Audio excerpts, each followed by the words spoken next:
আসলে সম্রাট ভাই বর্তমান সময়ে উনি অনেক কষ্টে দিন কাটাচ্ছেন, কারণ উনি বর্তমান সমসাময়িকীতে উনি এই যে কুরবানি ঈদ গেল, উনি কিন্তু কুরবান পর্যন্ত দেওয়ার টাকা ছিল না ওনার কাছে। ওনার বাসা ভাড়ার টাকাটা উনি দিতে পারতেছে না।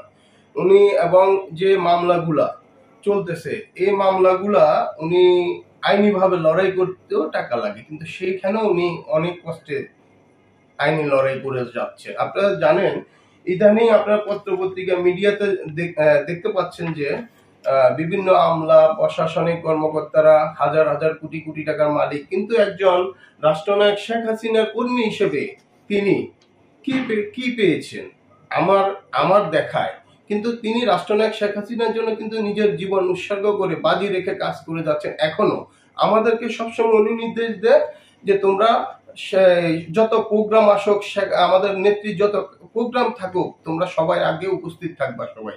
ওনার নির্দেশনা কিন্তু এটা।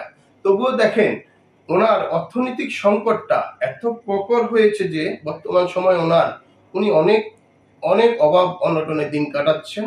আমি দূর থেকে বা কাছের থেকে দেখে আমার খুবই কষ্ট লাগে। মাঝে মাঝে চিন্তা করি যে এই পর্যায়ে একটা মানুষ, এরকম ভালো পর্যায়ের নেতা, ওনার বর্তমান আর্থিক অবস্থা যদি এত কষ্টে দিন কাটায়, তাহলে জিনিসটা সবাই আমাদের তৃণমূল কর্মীরা খুবই আমরা খুব অবাক হই। আমরা রাষ্ট্রনায়ক শেখ হাসিনার দৃষ্টি আকর্ষণ করি যে তিনি যখন এই ব্যাপারটা দেখে, যেন দেখেন রাষ্ট্রনায়ক শেখ হাসিনা উনি আমাদের গার্জিয়ান, উনি আমাদের সবকিছু।